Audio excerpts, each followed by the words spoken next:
John Fitzgerald Kennedy, do solemnly swear I, John Fitzgerald Kennedy, do solemnly swear that you will faithfully execute the office of President of the United States. that I will faithfully execute the office of President of the United States.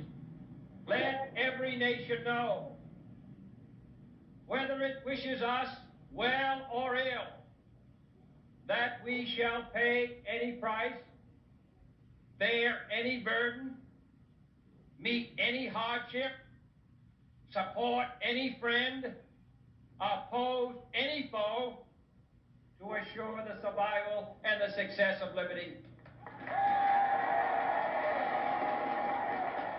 And so, my fellow Americans, ask not what your country can do for you, ask what you can do for your country.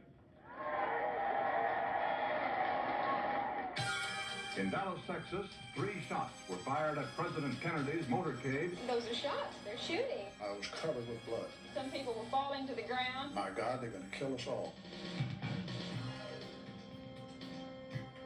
The government has the direct obligation to tell us the truth. Who killed JFK? Oswald, the commission tells us, fired 3 shots. Do you, Oliver Stone, believe that Oswald fired the president? No, I don't believe that he did. Here is where the shooting occurred, just about in the middle of the driveway. Was there a conspiracy? We know the key individuals involved. You had the president killed. Oh, that's ridiculous. That's a leap of fantasy. Kennedy was trying to get Castro, but Castro got him first. The CIA killed President Kennedy. The mafia boss, Carlos Marcello, was the mastermind of a plot to kill him. You glanced over and you see a little purple smoke. You'll hear the theories. Definitely there were 2 shooters. And the facts. I felt a blow right in the middle of my back. I don't know any secret this country can keep for 28 years.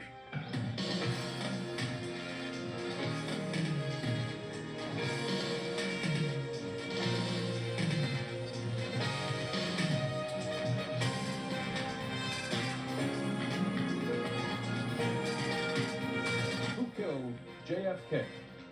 Facts, not fiction.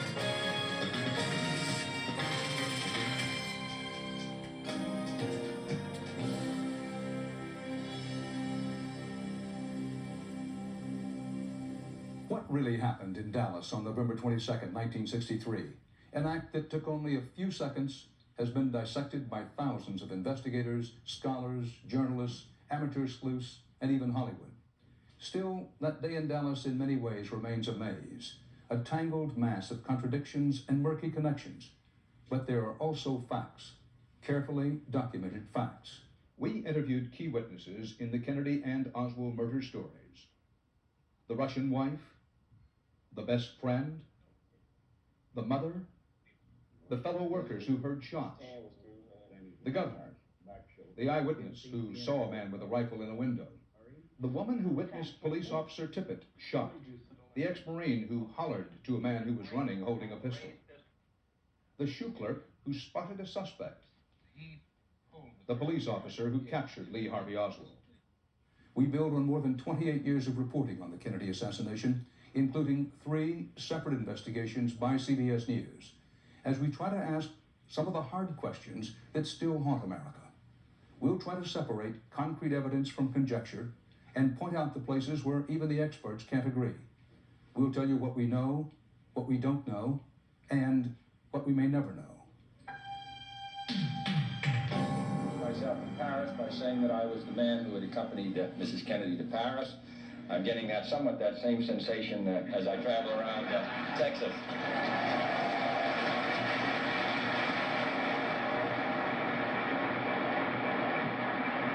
Here is a bulletin from CBS News. President Kennedy has been shot by a would-be assassin in Dallas, Texas. Governor Connolly was also shot. President Kennedy is on the inside of Parkland Hospital as hundreds of people crowd outside the back door in the emergency room. From Dallas, Texas, the flash, President Kennedy died at 1 p.m. Central Standard Time, 38 minutes ago. It took only a few seconds to murder the President of the United States. To this day, the most vivid evidence we have of what happened is still this film, the film shot by dress manufacturer Abraham Zapruder. Frightening, shocking though it is, it must be examined as we ask questions about, first, the shooting itself. The Warren Commission, the panel of 7 prominent Americans who investigated the assassination, delivered its findings in 1964. Lee Harvey Oswald fired 3 bullets from a 6th-floor window of the Texas Book Depository. This still stands as the official record of what happened. I'm standing just about where the president's motorcade was when the first bullet struck. Our cameraman is where Abraham Spruder was standing with his 8mm film camera. There used to be a sign right there, a sign that obscured Spruder's view of the motorcade at the crucial moment when the president was first hit. But the gunman shooting from the 6th-floor window of the school book depository up there did have a clear view of this same spot. The commission says that same bullet came out President Kennedy's throat and then went through Governor Connolly's body and wrists, lodging in his thigh. And that conclusion, the now famous single bullet theory, is perhaps the single most debated piece of evidence in the assassination case. Virtually every conspiracy theory, all the speculation that more than one person was involved, begins with these key questions. How many shots? Where did they come from? Were they from here or here, the grassy knoll area, or here, the stockade fence? Then I whirled around and fell on the ground, and I told my friend, I said, gee, those are shots. They're shooting. From that first terrifying moment, there were dozens of witnesses. Came from that picket fence. And we noticed the man up in the window. With conflicting stories. Occasionally, he was standing right here. Bang, bang, bang. I would say bang. Because the configuration of Dealey Plaza can cause echoes, the number of shots fired was equally confusing. I heard 3 shots. There's definitely 4 shots. Boom. Boom. Among the most compelling witnesses were 3 clerks working on the 5th floor of the book depository. When the president came around, we remember seeing him standing up and waving. Then he just turned to go down Elm Street.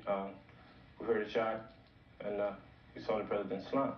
And then after we saw him slump, we said, I think one guy, I don't remember which one it was, said that, I believe they're shooting at the president. And I believe it came from right up over us. And I think about that time, German said, somebody's shooting at the president. And I told German, I said, I know it is. I said, because I can hear them. They are above me, and I can hear the shots and everything. And I could even not hear the empty cartridges hitting the floor. I mean, after the shots had been fired. And so after the shots were fired, well, all the officers and everyone else seemed to think they came from by the track or by the underpad, because that's where everyone ran over the other way. But just like I said, I've been hunting enough to know the sound of a rifle from a backfire firecracker, anything like, especially that close to me.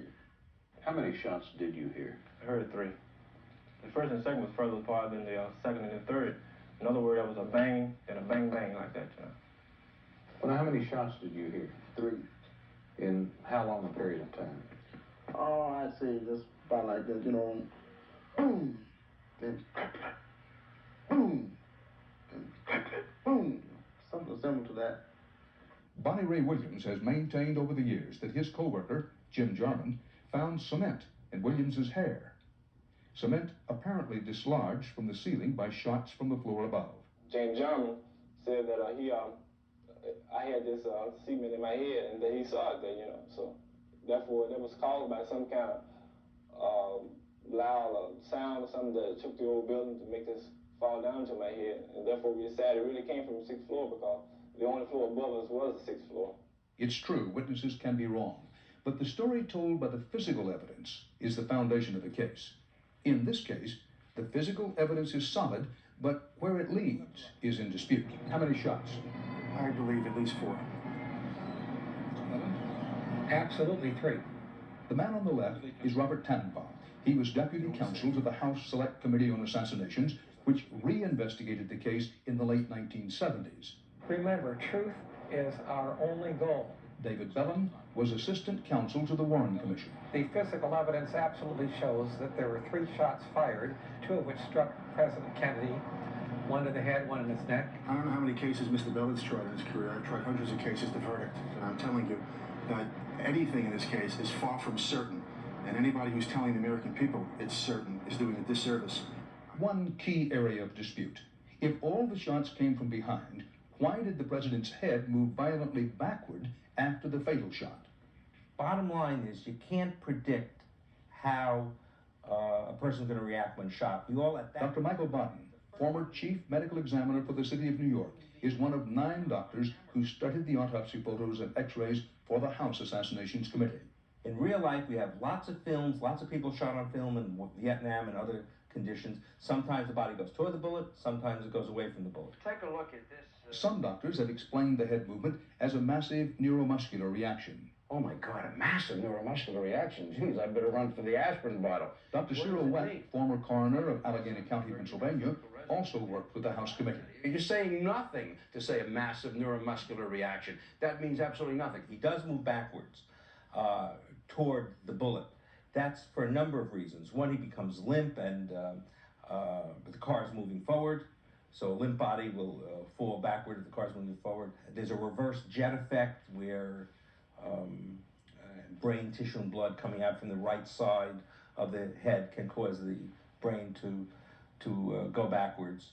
But in bottom line is, you can't predict how a person's going to react when shot. In 1975, CBS News commissioned Dr. James Weston to make an independent study of the x-rays and photographs taken at the Kennedy autopsy and stored in the National Archives. Dr. Weston was then one of the nation's foremost experts in forensic sciences.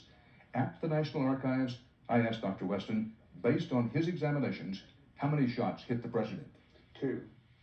Only 2? Only 2. You're certain of that? Yes. How can you tell?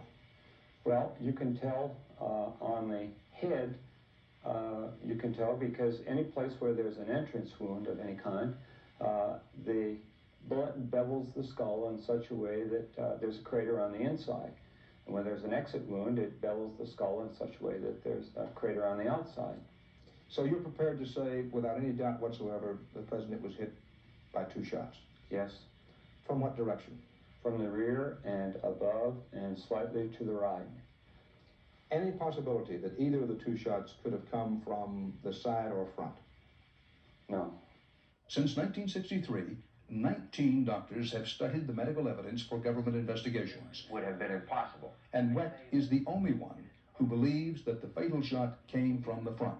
We have the bullet coming in this direction, according to the Warren Commission, and yet we have the body moving back this way. I doubt that there are many forensic pathologists who would go into a regular murder case and testify in court.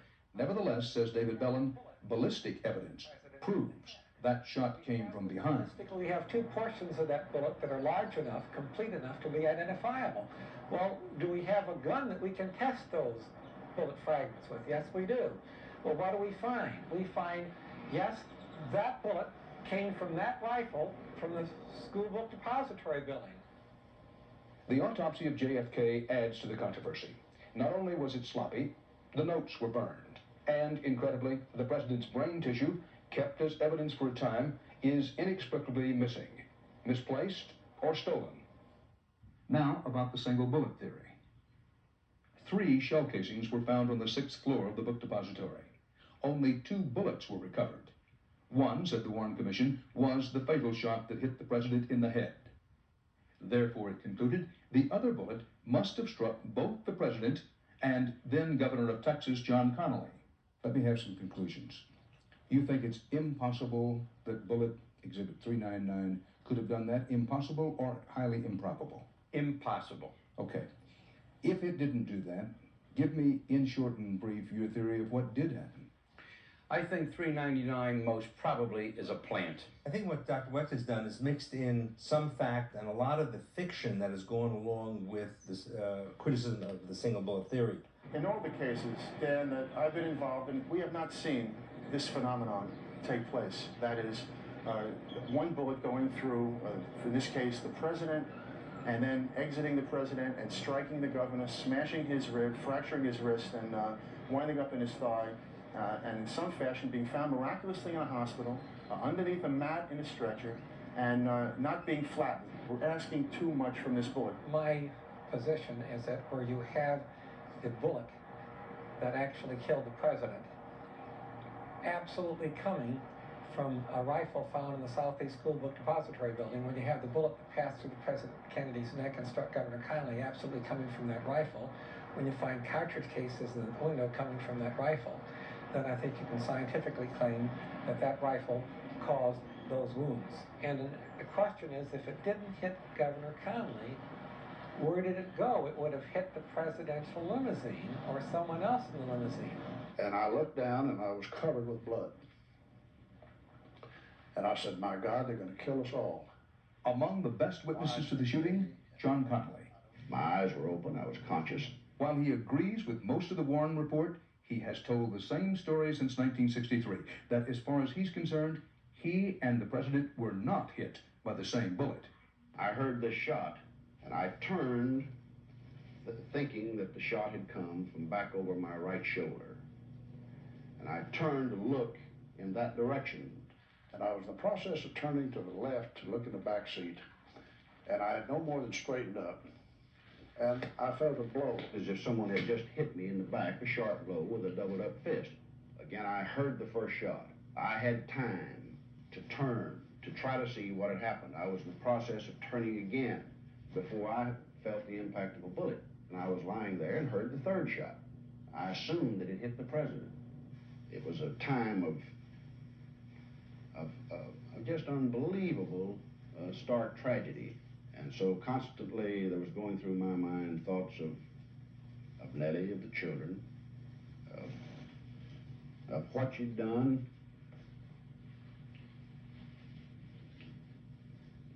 And it's really difficult, I think, to try to explain all the things that you wonder about, all the things that you concern yourself with at a time like that.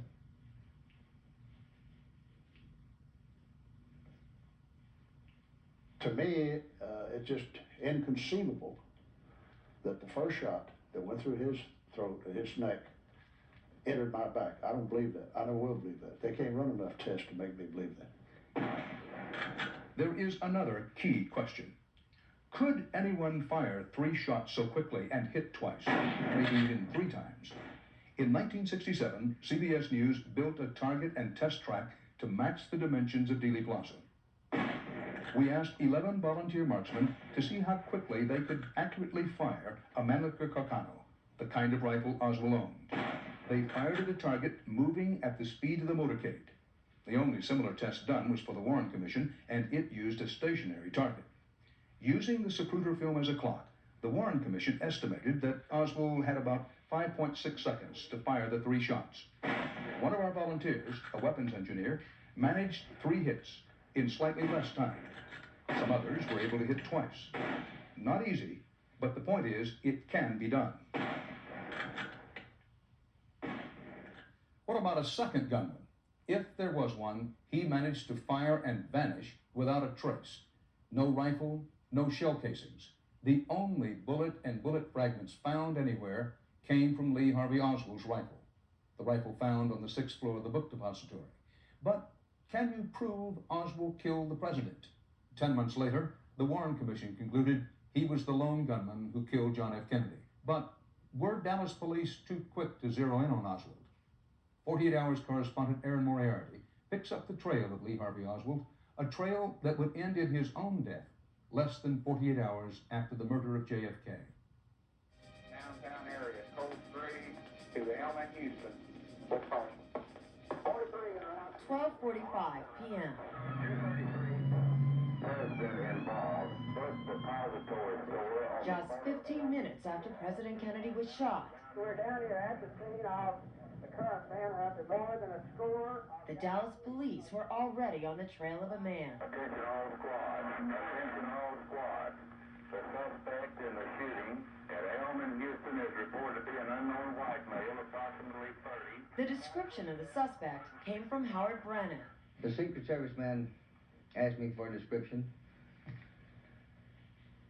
I gave him a description of a man in his early 30s, wearing light khaki-colored clothing,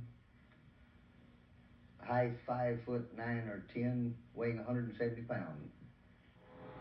This is approximately where Howard Brannon was sitting when he says he saw a man with a rifle in a 6th-floor window of the Texas School Book Depository. But critics have always questioned how Brennan could have seen such detail. I looked directly across and up. Possibility at a 45-degree angle.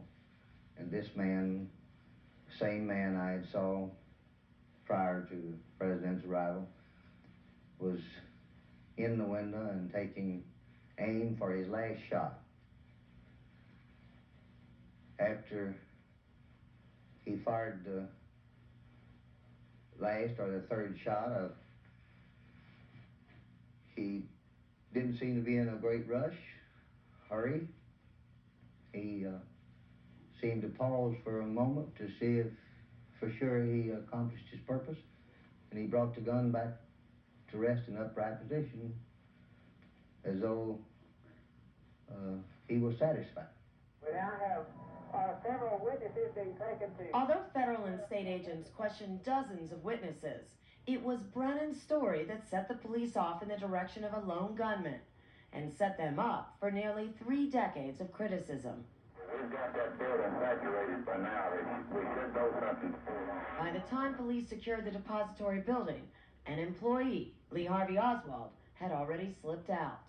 Well, that's when someone came up and knocked on the door of the bus. Although this is no bus stop here, knocked on the door of the bus, and I opened the door, and a man got on the bus and paid his fare. Bus driver Cecil McWaters says that man was Oswald. But with the bus mired in traffic, the passenger got off and caught a cab. Well, he just looked like an ordinary working man. He's got ends that he wanted to go 500 block north Beckley. Oswald went to his boarding house and picked up his pistol.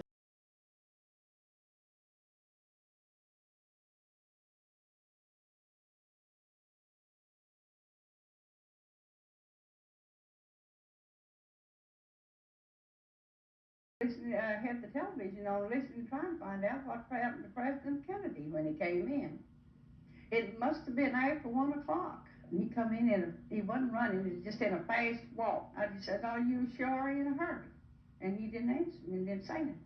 When he went out walking fast the same way, and I was still listening there, them bound broadcasting about President Kennedy. There were no witnesses to the route Oswald took. This police car stopped. The policeman calmly opened the door. But sometime before 1:15, Helen Markham saw police officer J.D. Tippett stop Oswald near the corner of 10th and Patton. He folded his hands like this. He put them over through the window, up on the window, and he leaned over like this. For me, I didn't pay no attention because I was, tall, friendly. And the policeman he was the front wheel on the driver's side, and this man shot it in the wink of your eyes. Just bang, bang, bang. He didn't break out and run fast. He walked fast down the side, back towards me, and then he seen me. And then he went like this. And of course I did too, and then I slapped my hands upon my face. But I couldn't scream, I couldn't move. What would I do? We have a report that an officer has been involved in a shooting in the 400 block of East 10th. The intersection is about a mile from Oswald's boarding house, and there are skeptics who question whether Oswald could travel that distance and shoot Officer Tippett in less than 15 minutes. But other witnesses saw him running from the area. I was just standing on the front porch of our used car lot office, and I heard some shooting. What sounded to me like 5 shots. I could see clearly he had this pistol in what we used to, in the Marine Corps, call the raised pistol position. And he wasn't on a dead run, but a good fast trot. And I noticed that he was very pale. He was just deathly white. And I hollered at him. I said, "Man, what in the hell is going on?" And he almost stopped and said something to me which I could not understand. And I ran down in the direction of the shooting, and I saw Officer Tippett laying in the street. I could tell by looking at him that he was dead. He was laying on his pistol. And then I ran to the squad car and called in on the radio and told them that an officer had been shot. And they said that someone else had already reported it, so for me to stay off the air. Suspect last seen running west on Jefferson. From there, the trail led to a shoe store where salesman Johnny Brewer talked to Dallas reporter Eddie Barker. He walked in, the police made a U-turn, and he looked over his shoulder. He just looked scared. His shirt tail was out, and he looked like he'd been running. They broadcast a description on the radio of this man. It was 5'8", 5'9", 150 pounds, and this Oswald matched the description. And well, just a few minutes before he walked into the lobby, on the radio they had a bulletin that an officer had been shot here in Oak Cliff. And he walked in, he matched the description.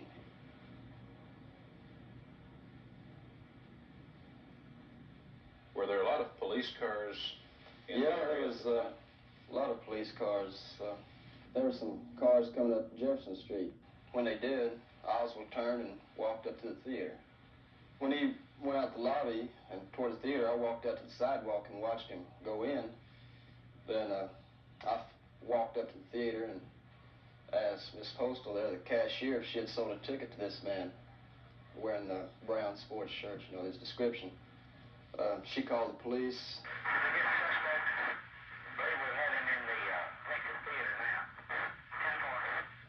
Police grabbed me and asked me what I was doing there, and I told them. And they asked me if the man was still in the theater. I said yes. They asked me to point him out, so. Johnny Brewer from the shoe store and a couple other officers on the stage, and they pointed into the direction of the rear theater and said that was a man that we were looking for, sitting at the rear of the theater alone. Dallas Patrolman M.M. McDonald in 1964 demonstrated to reporter Eddie Barker how he subdued and captured Oswald in the Texas theater. He was sitting in that seat there with his hands in his lap. As I walked up to the aisle, I turned into the aisle, I said, "Get on your feet." And he stood up immediately. He brought this right hand up to his chest. Did he say anything when you... As he was bringing his hands up, he brought the other one up to eye level. He said, "Well, it's all over now."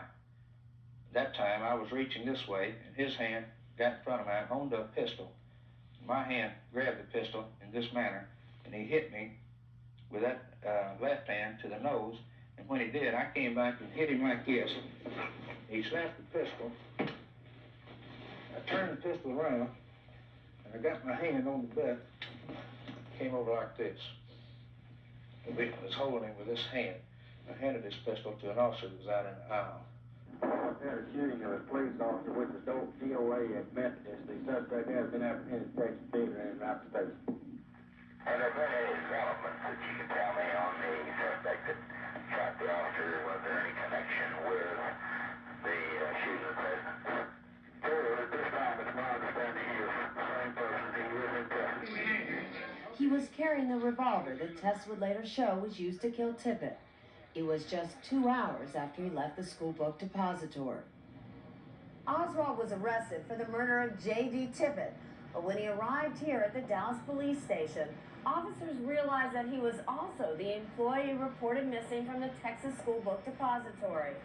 And that's when Lee Harvey Oswald became the first and the only suspect in the assassination of John F. Kennedy. I went down to the police station, visited with Oswald.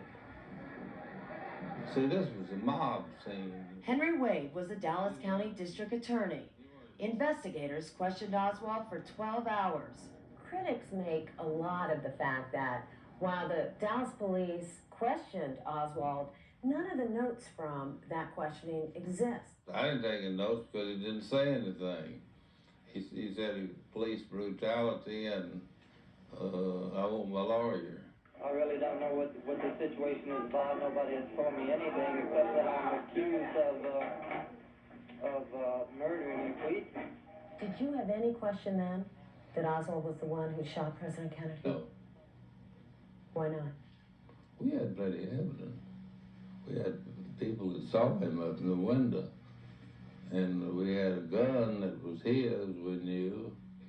The gun was Oswald's rifle. Now police look for proof that he pulled the trigger. They told me on Friday night that they had a palm print identified. So you were told there was a palm print? Yes. But you didn't see it? I wouldn't know how to identify it if I was looking at it. I started working with the gun then, 6:30 or something. Lieutenant Carl Day says that he found Oswald's palm print on the barrel of the rifle.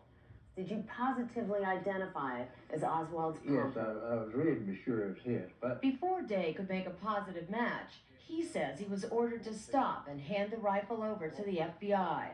Oddly enough, the FBI examined the gun one day later and never saw the print. But if there had been a palm print that you could see, then you'd think that the FBI would be able to find it as well. I was surprised they didn't find it. 1 week later, Lieutenant Day's print finally reached the FBI, but the contradiction was never resolved. A policeman hit me.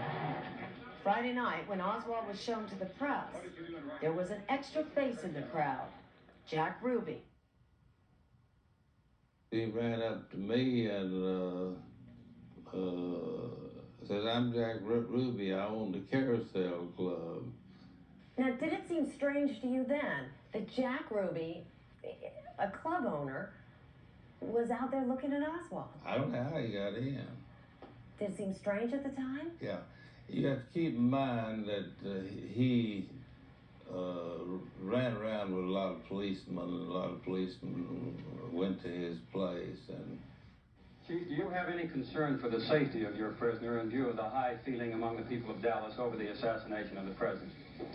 No, but precautions necessary, precautions will be taken, of course. Sunday morning. As soon as we walked out here, all the floodlights from the televisions came on. Officer Jim Lavelle was handcuffed to Lee Harvey Oswald the day he was to be transferred. We proceeded on down the hallway to through the double door area. I saw Ruby out of the corner of my eye, standing with the pistol at his side. Then he took 2 short steps. Pow, just like that, and it took less than a second for it all to take place.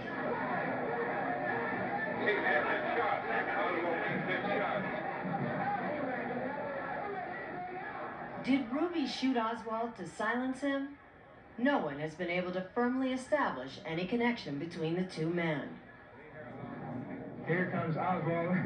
He is ashen and unconscious at this time now. When I talked to him, I said, "Jack, in all the years that I've known you, I've never known of you doing anything to hurt the police department. But you did not do us any favor when you shot Oswald." He said, "Lavelle, all I wanted to do was be a hero. And it looks like I just fouled things up good."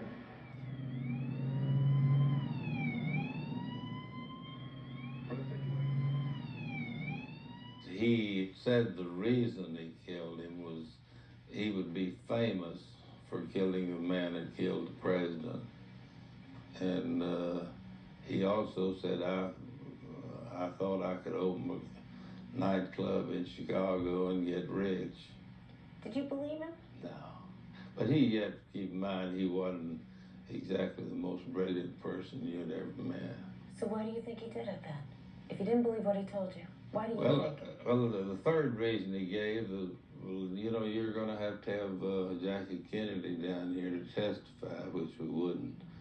But he was under that impression. He said, I saved her from having to come down here and testify. In Boca Raton, Florida, Jack Ruby's brother Earl continues to defend him. Did he tell you why he did it? Because Oswald had shot Kennedy. That's why. He loved Kennedy. And not only that, in his nightclubs, he never permitted any of his MCs to make any off-color remarks about Kennedy or Kennedy's family. That's how much he liked them. Even before any of this came out. That's what he was. He really liked them. Earl, he was your brother, and it makes perfect sense that you would want to defend him. But you didn't see him much in Dallas. How do you know for a fact that he hadn't been hired to shoot Oswald? I know my brother. And if he wanted to silence him, and he was hired, he could have killed him Friday night. That's what he told me. He never intended to kill him. And that's what I believe. And whether you believe it or anybody else don't believe it, really don't bother me. Jack Ruby's act did as much as anything to convince millions of Americans that there was a conspiracy to kill President Kennedy. Lee Harvey Oswald died at Parkland Hospital on Sunday, November 24th, 1963, just 2 days after the president, And buried with Oswald was the testimony he might have given at his trial. The answer to why he was in the 6th floor window of the book depository is a secret he took to his grave. Dan? Lee Harvey Oswald was only 24 years old when John F. Kennedy was killed. 24 very strange years. 48 Hours correspondent Phil Jones follows the bizarre twists and turns that eventually brought Lee Harvey Oswald to Dallas's Dealey Plaza. The life of Lee Harvey Oswald was made to order for those who thrive on mystery and conspiracy. Did you kill the president? No, I have not been charged with that. It was an odyssey that left traces of apparent connections to the CIA, FBI, KGB, Castro, and the mob. Born in New Orleans in 1939, Oswald was raised by his widowed mother, Marguerite. We must understand that Lee had 2 brothers, so he was not raised just with a woman alone. He was a happy-go-lucky youngster, actually. He studied animals, was often in the zoo, and as we know, he was picked up in the Bronx Zoo while in New York, playing hooky from school. And I consider that normal also, playing hooky from school. Many, many boys do this. He dropped out of school in the 10th grade and joined the Marines at 17. At one point, he qualified as a sharpshooter, an average rating for Marines. Oswald served in the Far East, where the super-secret U-2 spy plane was based. He was an oddball. Mac Osborne was Oswald's roommate for 9 months. I really think it was a matter of he felt like he was a little smarter, possibly better than the rest of the people. He was smart enough to learn a second language, Russian. He would go into town on his own and come back with his Russian newspapers that he would then sit around with a Russian dictionary and try to translate out of this newspaper, and apparently taught himself to be semi-proficient anyway. Oswald soon had a chance to use his Russian. He got an early military discharge, supposedly to take care of his ailing mother, but he quietly obtained a passport to travel to the Soviet Union. How can Lee Harvey Oswald get out of the Marine Corps 3 months ahead of time on a dire need discharge and at the same time be issued a passport to travel? I think my son was sent to Russia. It's not that I feel that he was an agent of the CIA. It's because I have so much correspondence with the State Department, plus the letters that Lee wrote to me from Russia, that indicates that he was an agent of our government, definitely. Did the CIA recruit Oswald while he was in the Marines? In 1975, Dan Rather asked then-director William Colby. No. We had no contact with Mr. Oswald. No contact before he went to the Soviet Union? No contact with him before he went to the Soviet Union, no contact with him after he returned from the Soviet Union, no contact with him while he was in the Soviet Union. Or was Oswald working for the KGB? The Soviets gave him a visa in near record time, and Oswald headed straight for the American embassy in Moscow to renounce his citizenship. Also in 1975, Dan Rather talked to Richard Snyder, who was the U.S. consul in Moscow when Oswald turned up at the embassy.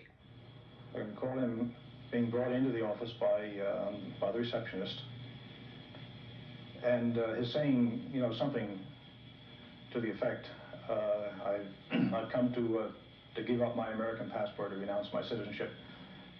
He said, as I can recall, I am a Marxist, and I intend to become a citizen of the Soviet Union. Was it your impression that he had been in touch with Soviet authorities before he came to see you? Oh, yes, yes. He made that clear. He said he, one way or another, probably in several ways, but he had applied for Soviet citizenship. Here's a man who's been in the Marine Corps, worked at an important base in Japan. Didn't that raise a flag of concern in your mind or in someone's mind? Yes, yes, it did. He did say that he had information from his Marine Corps service, and that he intended to make available to the Soviet authorities everything that he knew, everything that he had learned. Priscilla Macmillan of Harvard University's Russian Research Center was a reporter in Moscow in 1959. She met Oswald there and interviewed him at length. She later wrote a book about him and his wife Marina. He said that when he was 16, he had been handed some literature about the case of the alleged atomic spies, Julius and Ethel Rosenberg. He at that time was at high school in the Bronx in New York City, junior high. And he said that politicized him and made him hate the United States.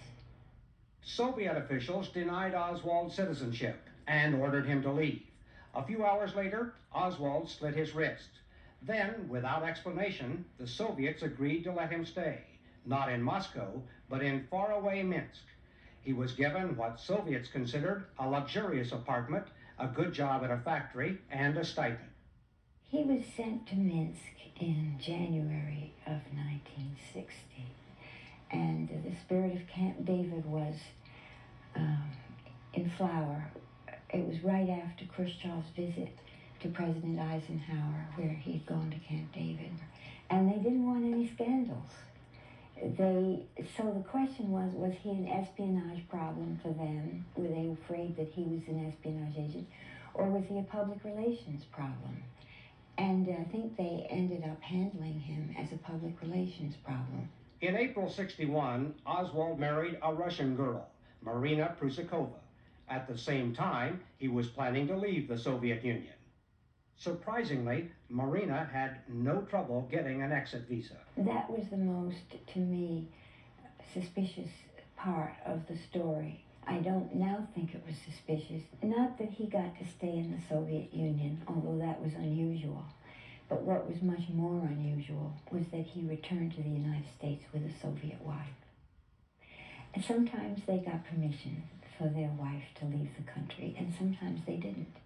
And I think that was the beginning of a change in policy, and the Oswalds got their visas at the same time. The State Department paid the Oswalds' way to the U.S. and pressured immigration to let Marina enter the country.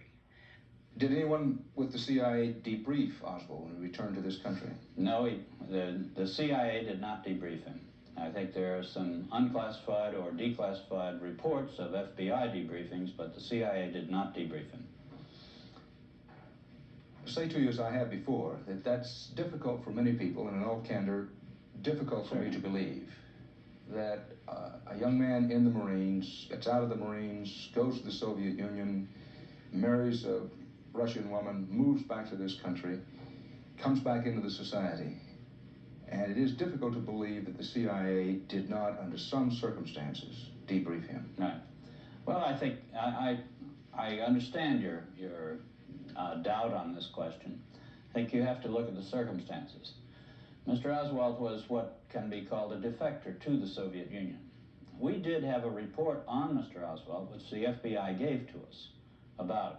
We also received some material from the embassy in Moscow about Mr. Oswald when he tried to disclaim his citizenship. We had a little file, therefore, on Mr. Oswald, which consisted of the 2 reports from the FBI, the 2 reports from the embassy in Moscow, and 1 report from the Department of Navy, the Marines, I think it was, that indicating some exchange between them. That's all we had until roughly October of 1963.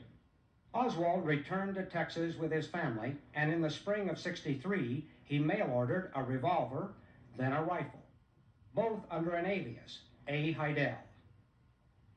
He asked his wife to take this picture showing off his new arsenal. Marina remembers one night the following month. He come in the house 11:30. He was so pale, nervous, and did not talk. I said, what happened to him? And he told, I tried to shoot General Walker. And I asked him, who is General Walker? And he told me he was fascist. And I asked him if he had wife and children. He said, no, he's single. I said, but this does not make a difference. This is not way to show who wrong, who right. Who wrong, who right. And he told me, if Hitler was shot before war, this was better for most people. A shot was fired at General Edwin Walker, a prominent right-wing extremist. If Oswald did it, he missed. In any case, he left town quickly. In the spring of '63, Oswald returned to the streets of New Orleans. His associations and activities were puzzling, and in the years since the assassination, suspicion and confusion have only intensified. Oswald tried to join the city's large anti-Castro movement, but a few days later, he made news by handing out pro-Castro leaflets. You're a Marxist? Well, I have studied Marxist philosophy, yes, sir, and also other philosophers. But are you a Marxist? I think you did admit on an earlier radio interview that you consider yourself a Marxist. Well, I would very definitely say that I am a Marxist. That is correct. But that does not mean, however, that I'm a communist. What is the difference between the two? Well, there's a great deal of difference. Several American parties in several countries are based on Marxism, such as Ghana. Certain countries have characteristics of a socialist system, such as Great Britain with its socialized medicine. These, then, are the differences between an outright communist country and countries which adhere to leftist or Marxist principles.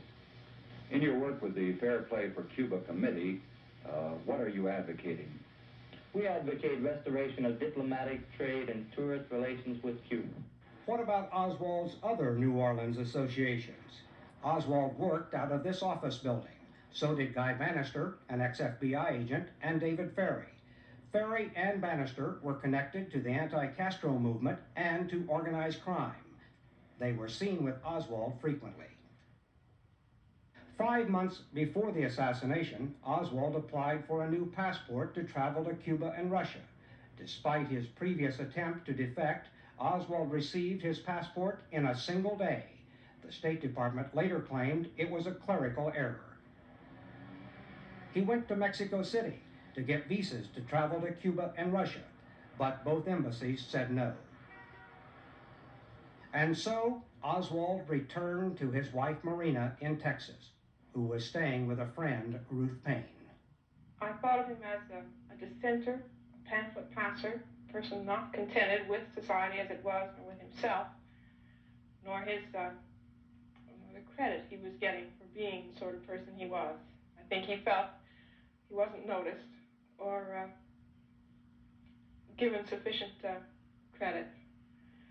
His wife complained of him as having an overblown opinion of himself, and I think he did. He was not a particularly capable person, and he certainly had very little training, so that he was not able to get jobs that interested him. Lee had spent a week unsuccessfully looking for a job in Dallas, and this was a Monday, and my neighbor and I, Marina, were all talking about this difficulty, how hard it was for him, since he, for one thing, was not able to drive, couldn't get to a good many jobs that might be available. And a third neighbor who was there suggested that there might be an opening at the school book depository. I told him about this possibility, and he applied the next day and was accepted. I interviewed him.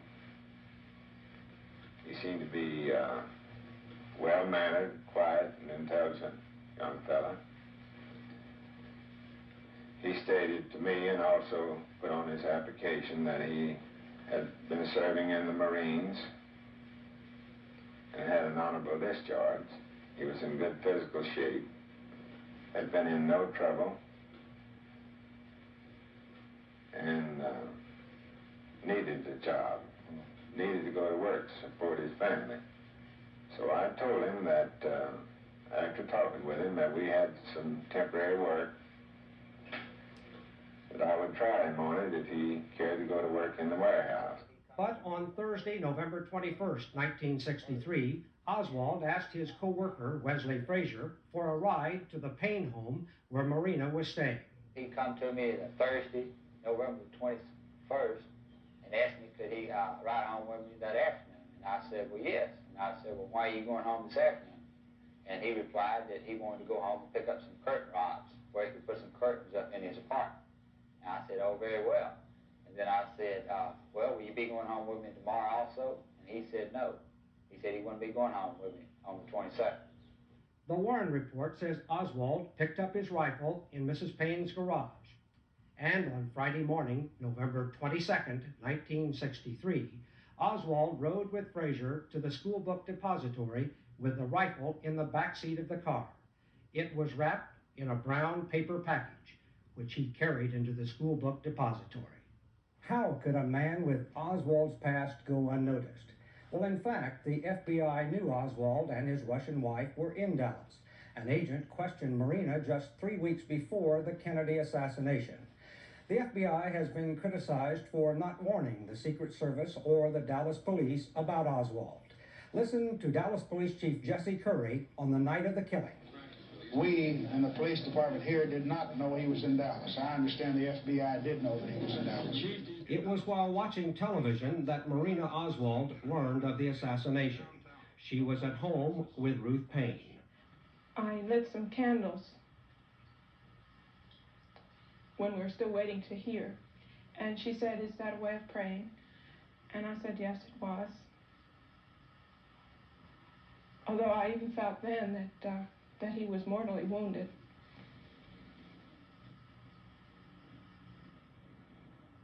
And then we heard that he was dead. And Marina said to me, "What a terrible thing this is for Jacqueline Kennedy and for the children. Now they will have to grow up without a father." Because I think about Jackie, about her children. When this happened, and I think about her, looks like this happened with me. Maybe, my intuition told me, but I feel it looks like this happened with me. Mother's there just with the children, no father. Do you understand me what I mean? Yes, you're saying that when you saw this, you thought you put herself... yes, in her position. Yes, yourself in her place.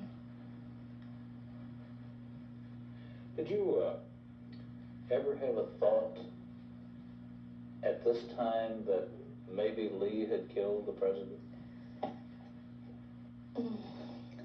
Ruth Payne told me somebody from Lee work in the school book depository shot president, and my heart go down because I think just one thing, maybe this was Lee. 3 o'clock, policeman come in the house and ask me if Lee had rifle. I say yes. We go in garage, and I think rifle was there. But when policeman tried, to find this rifle, so rifle gun was there. The FBI never told the Warren Commission about an angry, unsigned note it received from Oswald after an agent had interviewed his wife Marina a few weeks before the assassination. He feared she would tell the FBI about his involvement in the shooting at General Walker. In the note, Oswald threatened the FBI and accused it of harassing his wife. Immediately after Oswald was killed, the FBI destroyed the note in an apparent cover-up to protect its image. There is evidence the FBI later tried to cover up some of what it knew about Oswald in Dallas rather than admit the Bureau might have made a mistake. Dan? Phil, despite all the allegations, the House Select Committee could not prove that Oswald was an FBI informant. There is also no credible evidence to suggest that the FBI had anything to do with the assassination itself. So, if there was a conspiracy, who was behind it? The House Assassinations Committee concluded in 1979 that President Kennedy was probably killed as a result of a conspiracy. There's certainly no shortage of theories about who may have been responsible. 48 Hours correspondent Richard Schlesinger reports.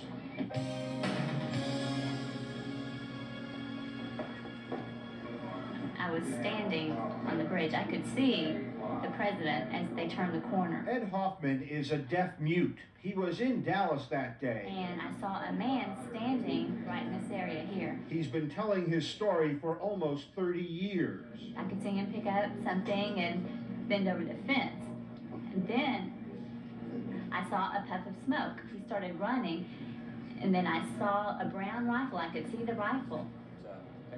Jim Moore is an author who has devoted years to a study of the Kennedy assassination, and he doubts Ed Hoffman's story. Ed Hoffman, I have a great deal of sympathy for someone who's grown up with his handicaps, but the fact remains that if you go pace it off, he was 786 feet away from the back of that fence. had to have incredibly good vision. He had between him and the corner of that fence three things: a freight train, the signal boxes, and a Cutty Sark billboard. Now, I know that Ed Hoffman has a lot of gifts based on his disabilities that many of us don't possess, heightened senses, that sort of thing, but I don't think he's got X-ray vision. This is a replica. This was used in the movie, in fact. The JFK Assassination Information Center, just 3 blocks from the scene of the crime, attracts the curious, the skeptical, the obsessed. Tickets for the bus tour. No crime this century has been studied more closely, and over the years, critics of the lone gunman theory have come up with scores of conspiracy theories. They break down into 3 general groups. I think the evidence shows that the CIA killed President Kennedy. Fidel Castro was the mastermind behind the Kennedy assassination. I think there's a very strong case that Carlos Marcello was the mastermind of a plot to kill him. Mark Lane became the first conspiracy superstar with his 1966 bestseller, Rush to Judgment, which condemned the Warren Report. He's got a new bestseller now called Plausible Denial, which alleges, he says proves, the assassination was orchestrated by the CIA. Well, the motive. I suppose we can think of 3 different things. Number 1, John Kennedy was ending the war in Vietnam. Number 2, John Kennedy was involved in a program of rapprochement with Fidel Castro. But above all, John Kennedy said, I'm going to destroy the Central Intelligence Agency. Why couldn't they have done a better job? Why did they leave so many clues for people like you to pick up on, some of which you described as being almost ridiculously obvious? I mean, are they that bad at conspiracy? They did an excellent job. The president was killed. The CIA, in September of 1963, set up a charade which would not only blame Lee Harvey Oswald, but would immobilize any commission which was investigating. It would immobilize a commission because anyone, whether it's Hoover or Warren, whoever was appointed, would be told that it's World War III if you tell the truth. Oswald's trip to Mexico City, says Lane, was part of the CIA charade to link Oswald to the KGB and blame the assassination on the Soviets. The CIA did reach Earl Warren. They told him it's going to be a nuclear war if you don't lie to the American people. Say Oswald did it alone, and let's close this thing down. He said, okay. That's an explosive charge, one that's been made for years. And now, for the first time on camera, the CIA man who would know has agreed to talk. Richard Helms was director of covert operations at the time of the assassination. He went on to become CIA director. And I am simply saying this on television because I would like the American public to understand that the CIA was not involved in that assassination, regardless of what anybody says. I tell you, we checked up on it later, not only at the time, but then we checked out when the Warren Commission was sitting and so forth, to be sure that nobody had been in Dallas on that particular day. You did that in November of 1963? Of course. Why did you do that? Had anybody accused the CIA at the time? The place was in an uproar. The country was in an uproar. There was great concern that this might have been a foreign doing of some kind. So who asked you to check where your own agents were? Well, we did that on our own. Why? Well, because I just thought it was a wise thing to do. Why? Because under the circumstances, you would have thought that it would be a nice thing to know if we had had any people. It might have been very useful if we had people in Dallas on that particular time. They might have been able to contribute something to this. They might have been in the crowd watching the cortege. Is that why you by. checked, or did you check because you thought maybe some of your guys might have been involved? I did not think that anybody was involved. And don't try and make me say it. Was there a feeling that there was reason to be scared of the fact that the President of the United States was that mad at the CIA? Well, we were unhappy, but there's nothing we could do about it. What would you suggest that one do under the circumstances? Well, you know what people have suggested you did under the circumstances. What was that? You had the president killed. Well, that's ridiculous. Absolutely untrue. Emphatically. Can you prove that? How would you expect me to prove it? Can those people who make the allegation prove it? There's little doubt that the CIA under Kennedy did try to kill Fidel Castro, and that's at the heart of a second theory, that Castro ordered the president's murder. Kennedy was trying to get Castro, but Castro got him first. Michael Kurtz teaches history at Southeast Louisiana University. He's written a book fingering Castro. The CIA had indeed contracted with the Mafia to use hitmen to kill him. Well, Castro is a wily man. He must have known, if he was behind this, what the consequences would be. Why would he take that risk? You're quite right. There was a great risk of retaliation by the U.S. of a full-scale military invasion of Cuba and overthrow of him. Castro, in my opinion, came down to the most basic of human motives, survival. In fact, this was President Lyndon Johnson's theory. Aides say he was talking about Castro in this 1969 interview with Walter Cronkite. I can't honestly say that I've ever been completely relieved of the fact that there might have been international connections. You mean you still feel that there might have been? Well, I have not completely discounted. Well, that would seem to indicate that you don't have full confidence in the Warren Commission report. No, I think the Warren Commission study, and I think first of all, is composed of the ablest, most judicious, bipartisan men in this country. Second, I think they had only one objective, and that was the truth. Third, I think they were competent and did the best they could. But I don't think that they or me or anyone else is always absolutely sure of every thing that might have motivated Oswald or others that could have been involved. But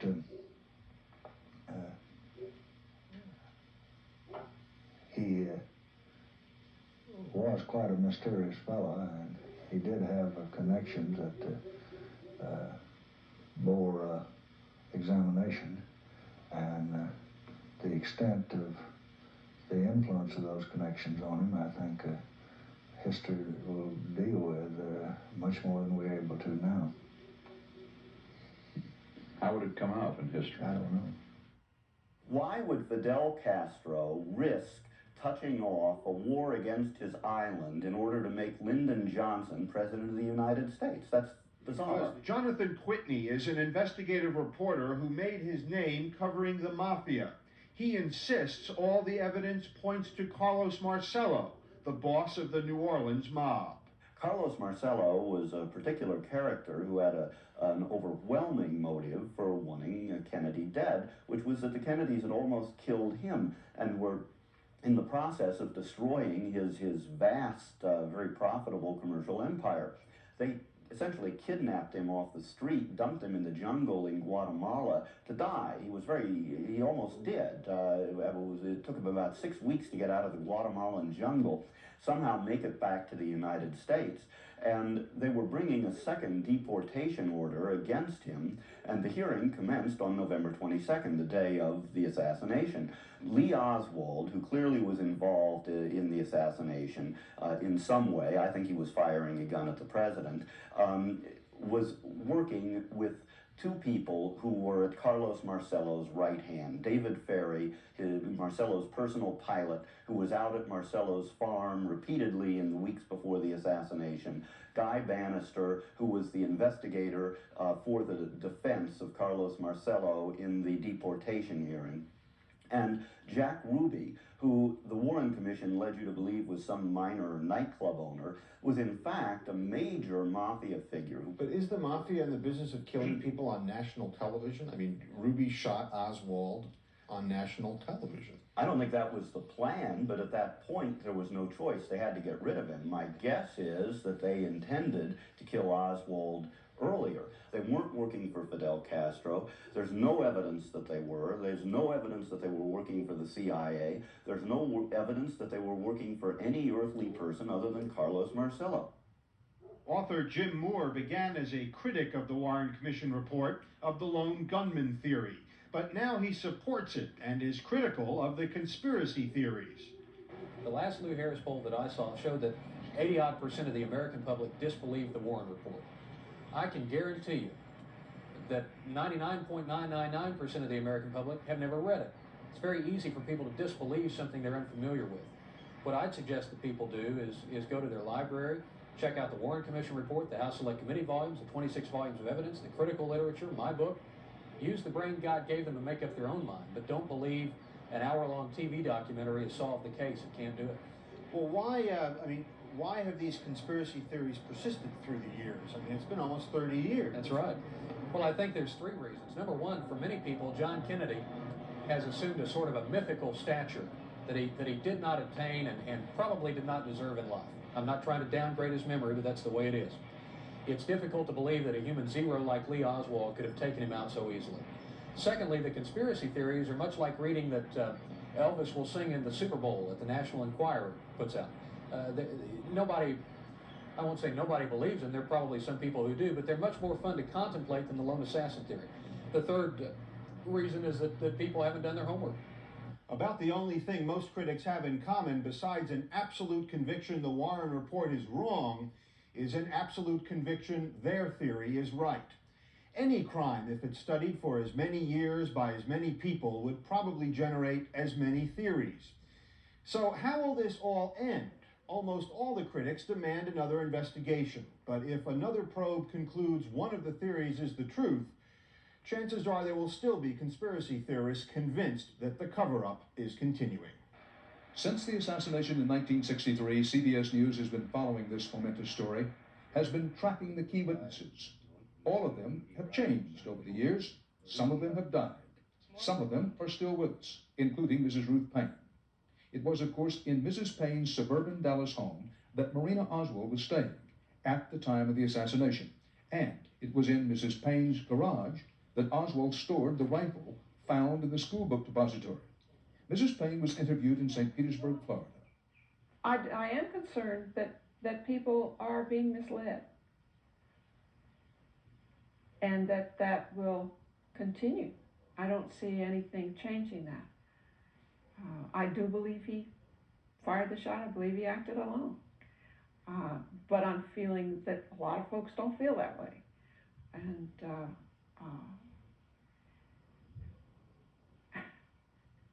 I can tell my own children what I think and why, but that's a very small portion of that generation. And how will that generation get its information and the following people? So I wonder how history will read this ultimately. I personally think the Warren Commission did a very creditable job, a very thorough job. They have been discredited by people who have not done their research. I feel like that Oswald was the lone gunman and did kill the president. More than a third of Americans alive today weren't even born when John Kennedy was shot. Our poll shows that younger Americans are even more skeptical than their elders that Oswald acted alone. Small wonder that filmmaker Oliver Stone has found a receptive audience for his blend of fact and fiction on film. John Kennedy travels to Texas. I think that my movie speaks an inner truth about an event that happened in our history that's very dark, very sinister. JFK, the movie, has angered many, but it's also sparked renewed interest and debate about what happened more than 28 years ago. Kennedy was killed under suspicious circumstances for political reasons. And I think our country changed forever after that day. That's it. Yeah, exactly. I like that relationship. I think that we do present an alternative point of view that there was a coup d'etat in this country. That's the message, that's your conclusion that you've reached through your research and preparation and production of this film. That's correct. That there was a coup d'etat? That's correct. The movie is based on New Orleans prosecutor Jim Garrison's own investigation of the murder. We know the key individuals involved, and we're in the process of developing evidence now.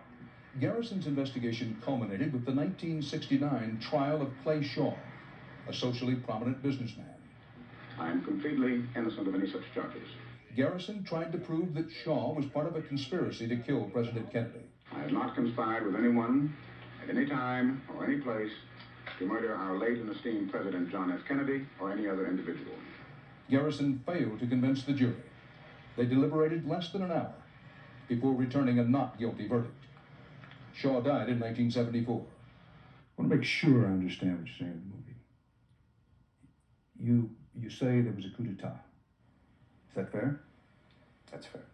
As I said before, the film outlines two conspiracies, one to kill Kennedy and another one to cover it up. In the conspiracy to kill Kennedy, what the film says is that something is in the wind.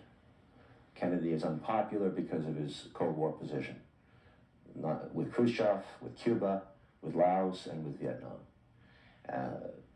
Nothing is on paper. Everyone has a plausible deniability. But there is a general desire, a silent assent, let's say, that Kennedy has to be stopped, that he cannot be reelected in 1964 and assume a second term because he is a dangerous man. Who actually kills him? I don't know. But what I suggest is that it is done very quietly, very secretly, and involves a very small group of people. So for all I know, it could have been military intelligence or it could have been the CIA.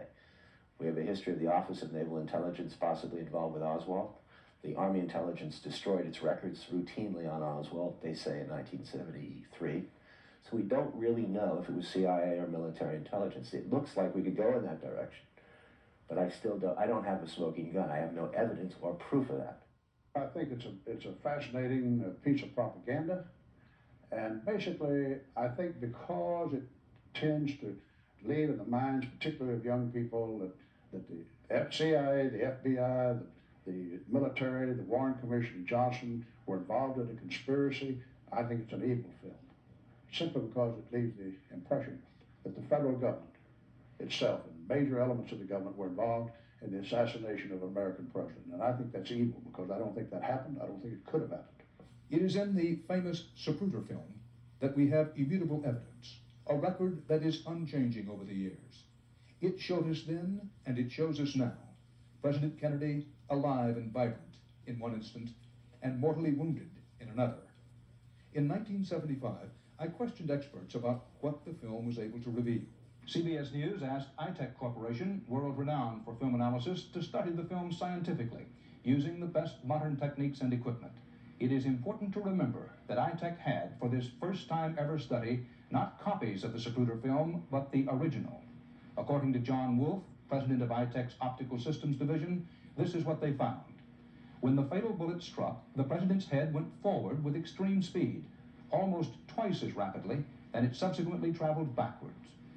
So in the 3 frames following 313, he reversed his direction and came back to where he was before. It took him 3 frames to do it, so he's moving considerably slower coming back than he moved forward.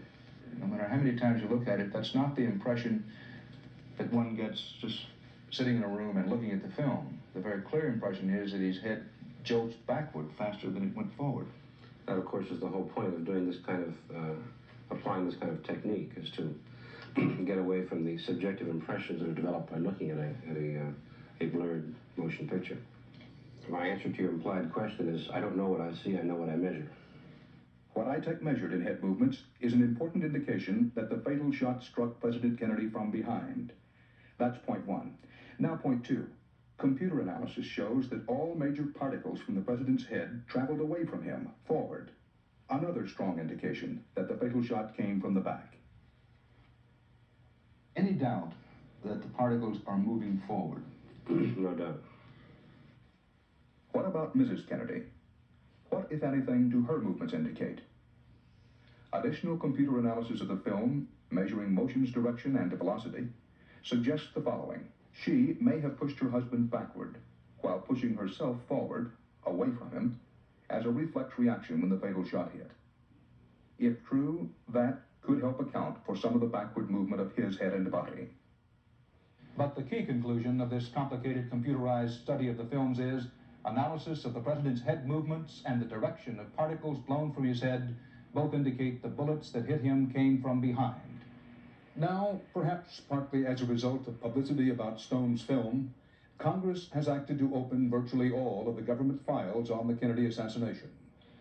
In the intervening years, since we said our goodbyes to John F. Kennedy, we have not healed all the wounds, have not buried all the doubts, have not erased all the questions and contradictions.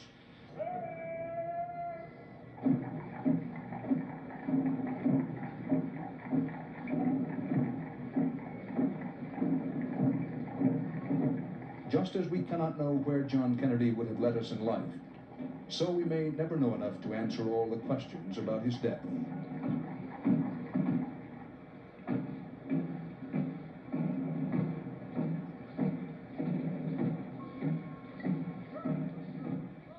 do know a lot, and there is much to support the Warren Commission's conclusions. But unanswered questions also abound. Not all of the conspiracy theories are ridiculous. And however disturbing, conspiracy theories also are comforting in a way. That is one reason they thrive. They explain the inexplicable, neatly tie up the loose ends. But a reporter should not, cannot find refuge there. Facts, hard evidence, are the journalist's guide. For nearly 30 years now, we have independently looked for plotters and accomplices in the shadows behind Lee Harvey Oswald. So far, we have not found them. What we do know is that uncertainty, all the lingering doubts, may be as difficult for Americans to accept as the assassination itself. Some of the burning questions about the death of John F. Kennedy burn with an eternal flame. I'm Dan Rather.